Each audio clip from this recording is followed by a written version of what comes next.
Bonsoir à toutes et à tous, c'est un plaisir de vous retrouver sur 8 Mont-Blanc. Il est 18h, l'heure de faire le point sur l'actualité en ce début de semaine. Sans plus attendre, voici les sujets que nous allons aborder en ce lundi 10 février 2025.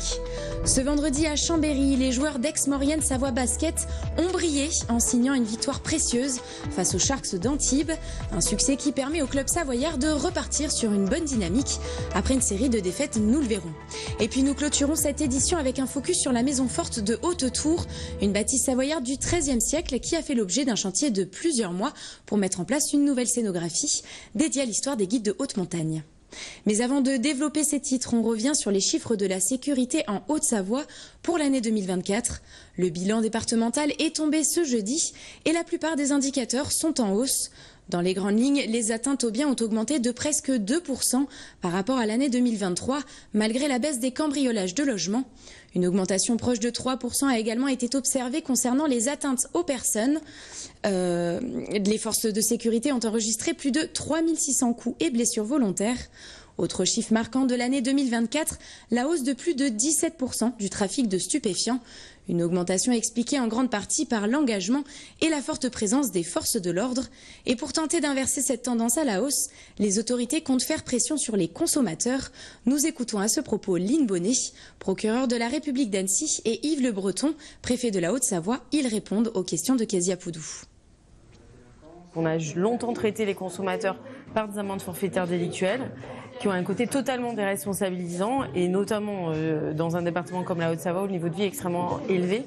L'usage de stupéfiants, c'est une infraction pénale. La détention de stupéfiants, c'est une infraction pénale. Et donc, j'ai demandé au service de police et de gendarmerie désormais de placer en garde à vue les usagers de stupéfiants, qu'on regarde dans leur téléphone pour voir comment ils sont rentrés en tout cas avec les trafiquants de stupéfiants, pour les responsabiliser et espérer ainsi mettre un terme à ce qu'on appelle pudiquement une consommation récréative, mais qui est en réalité une intégration à un trafic plus général. Pas de consommation sans conséquence. La consommation dite récréative, dite festive, entraîne un certain nombre de maux sociaux. On les connaît, le trafic, les luttes entre trafiquants, les pressions sur les riverains. Et au final, un travail des forces de police et de gendarmerie permanent sur ces sujets, en lien avec l'autorité judiciaire. Donc oui, le trafic de stupéfiants est là parce que la consommation est là. Donc je crois qu'il faut aussi responsabiliser les consommateurs. Leur rappeler que la ligne de coke qu'on s'achète, le joint qu'on fume, tout ça a des conséquences et des conséquences sociales très graves. On continue ce journal avec un point sur les résultats sportifs du week-end et notamment en football où le FC Annecy s'est relancé en s'imposant 1-0 à Laval ce vendredi pour la 22e journée de Ligue 2. Une victoire que les Reds doivent à la très belle frappe enroulée de Quentin Paris. Un succès qui permet au club annécien de remonter à la 6e place après 2 défaites successives. En basket, c'est aussi une victoire pour les joueurs de l'Aix-Maurienne Savoie Basket. Englué dans une dynamique négative avec 5 défaites en 6 matchs, le club recevait ce vendredi soir Antibes, une ancienne place forte du basket français au phare de Chambéry. Portés par un public en fusion, les joueurs savoyards ont dominé de bout en bout leur adversaire azuréen grâce à une performance collective parfaitement maîtrisée. Score final 83-70 pour AMSB qui remonte à la 6e place du classement de Pro B. Retour en images sur cette soirée avec Sébastien Germain. La dernière action significative de ce match Aix-Maurienne-Antibes est symbolique du déroulé de la rencontre. Kamel Amour s'arrache au rebond offensif pour servir Christopher Doby qui marque à 3 points. Le banc savoyard et le public du phare l'ont compris. Ce vendredi soir, la victoire ne pouvait échapper à Aix-Maurienne Savoie Basket. Score final 83-70 pour AMSB. Le club il a fait le boulot en remplissant la salle. Et nous on n'avait plus qu'à gagner, mais je pense qu'on l'a fait à la perfection en menant le match de bout en bout. Donc c'est ce qu'on voulait, on peut rentrer tranquillement, on va pouvoir se reposer et revenir avec plus de force. Et si on veut arriver à un bon objectif qu'on s'est fixé nous-mêmes, il va falloir garder le cap. Mais je suis content ce soir, la salle était encore pleine. Il y avait une belle ambiance, super ambiance, tout le monde a répondu présent.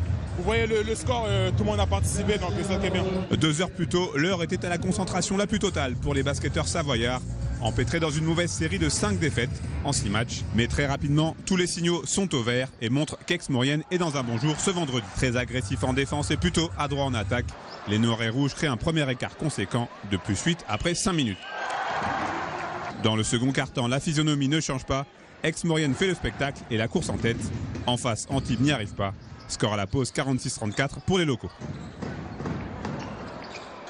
En seconde période, Aix-Maurienne parvient à maintenir un écart plus ou moins conséquent grâce à des systèmes bien huilés. Mais les Azuréens ne lâchent rien. De -15, les Sharks reviennent à seulement 6 points. Fort heureusement, les joueurs de Kenny Grant vont parfaitement réussir leur fin de match pour s'offrir un précieux 14e succès cette saison. On sait l'importance du match du phare. Le public était vraiment derrière nous. Ça nous a vraiment donné un boost ce soir. Très content globalement de l'équipe, de l'engagement qu'ils ont eu.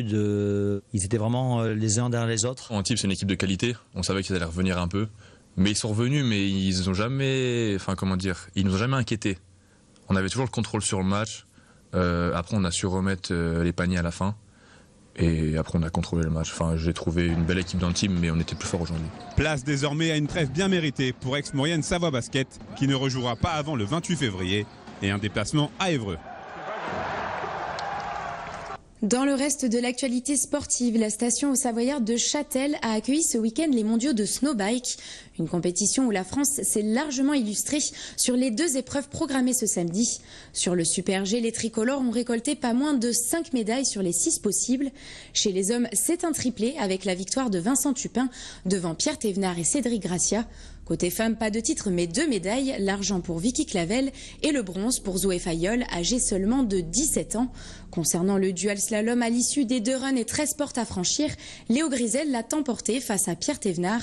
De son côté, Vincent Tupin décroche le bronze. Chez les femmes, Zoé Fayolle brille également avec une 2e place sur le podium. La médaille de bronze revient, elle, à la Française Morgane Such. C'est une bâtisse datant du XIIIe siècle qui vit avec son temps. La maison forte de Haute-Tour, fierté du patrimoine Saint-Gervolais, a repris des couleurs depuis quelques jours. Après plusieurs mois de chantier, le lieu qui se veut être la maison transfrontalière des guides a présenté sa nouvelle scénographie consacrée à l'histoire du territoire et surtout à l'épopée et l'évolution des guides de haute montagne de part et d'autre du Mont-Blanc. Un projet transfrontalier à découvrir dans ce reportage signé Maël Gagneux et Emmanuel Jaude.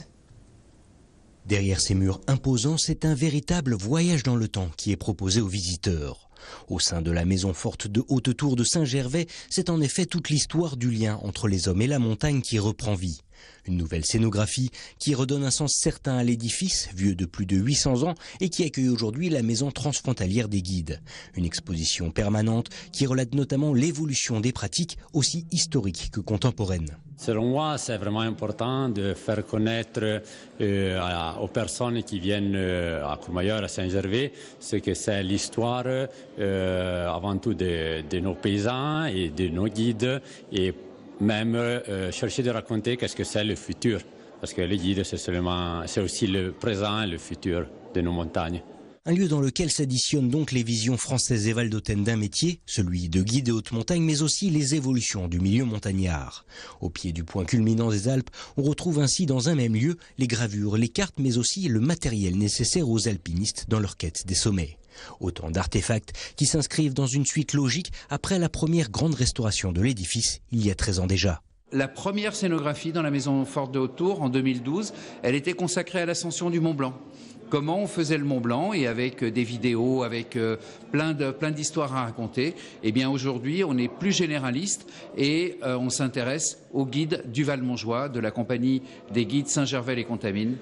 Et c'est une très très belle scénographie qui vient d'être remise en place. Un véritable trait d'union entre les compagnies de guides du Val-Montjoie et du Courmayeur qui a bénéficié des aides du programme régional européen baptisé Espace Valléen.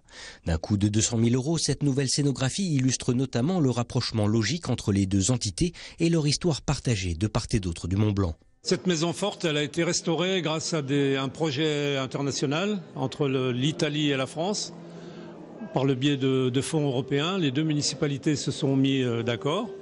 Donc la municipalité de Courmayeur et la municipalité de Saint-Gervais ont participé à la rénovation avec l'aide de fonds européens et ça a permis la rénovation de ce beau château. Fêtée comme il se doit dans la commune, l'inauguration de la maison forte de Haute-Tour a également été l'occasion d'accueillir une autrice pour son projet de récit de fiction, faisant de ce lieu un vrai site culturel du territoire en attendant la prochaine exposition temporaire qui ouvrira ses portes au public dès le 21 février prochain. C'est la fin de cette édition. Merci de suivre l'actualité sur notre chaîne. Tout de suite, Thierry Paul me prend le relais à l'antenne pour vous donner les nouvelles du temps. Quant à nous, on se retrouve demain à 18h pour un nouveau point sur l'information. Très belle soirée sur 8 Mont-Blanc.